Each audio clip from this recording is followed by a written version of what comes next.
Officials at Vancouver Coastal Health say drug users are changing their habits, and that could be responsible for a drop in drug-related deaths. Dr. Mark Lysyshyn is the Deputy Chief Medical Health Officer at VCH. He's here with more details from the coroner and the health authority. Dr. Lysyshyn, first of all, what has changed with how people are using drugs?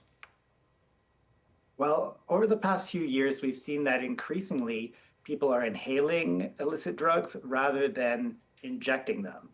And in parallel with that, over the past couple of years, we've seen also that overdose mortality rates have actually been decreasing here in BC, in neighboring Alberta, and actually across North America. And some people wonder if, this change in mode of consumption might be driving that decrease in overdose deaths. Now, to clarify, how does smoking versus injecting change drug-related outcomes, if we can call them that? Yeah, well, when you inhale a drug, you tend to take sort of little breaths of the drug. So you take little sips of it, and you're able to titrate its effect better than when you inject it. It's kind of an awkward process to inject drugs, particularly when you're, in the street or somewhere like that. And so you tend to take the whole dose all at once. And once you've taken it, you can't take it back. And so the risk of overdose is theoretically higher that way. Is there any difference for those who are using drugs when it comes to beyond the dangers of using the drugs that perhaps, if we can call them side effects, whether it's if you're experiencing infections from a needle source rather than, for example, breathing respiratory problems from using a pipe? Yeah, I mean, definitely injecting is associated with kinds of skin infections, bone infections, heart valve infections. And so if you're inhaling, you're not placing yourself at risk of those types of problems. Now, it is possible that you're exposing yourself to new types of problems, and those are problems of the respiratory system. And that's, something that people right now are trying to study because we just don't know as much about the long-term effects of inhaling opioid drugs like fentanyl. How do you think our policymakers, should this information adjust their approach now, if in fact it is a drug user's method of use that is affecting the numbers of people who are killed by drugs?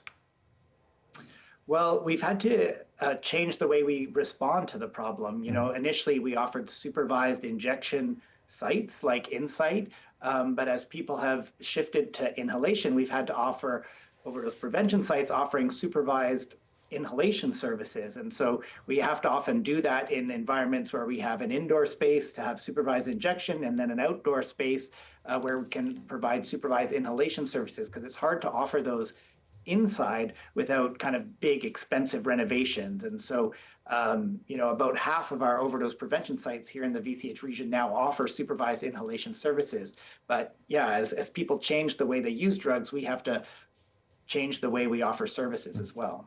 Are there any other major takeaways that the public and policymakers ought to think deeply about given these findings? Well, another thing is that there's been a lot in the news and places like that about public drug use recently. And we think that this shift to inhaling drugs is actually increasing public drug use because it's harder to use drugs by inhalation if you're smoking in a lot of indoor environments because smoking is banned. There's smoking detectors and alarms.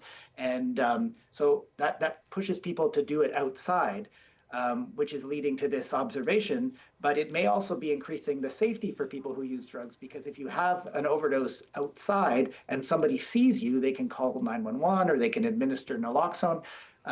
But if you're using drugs behind closed doors, then it's hard for people to help you. So this might be driving the trend of why there's more public drug use, but it may also be increasing safety for people who use drugs. Dr. Mark Lysyshyn, Deputy Chief Medical Health Officer at VCH, we appreciate your time and your expertise. Thanks for joining us. Yeah, no problem.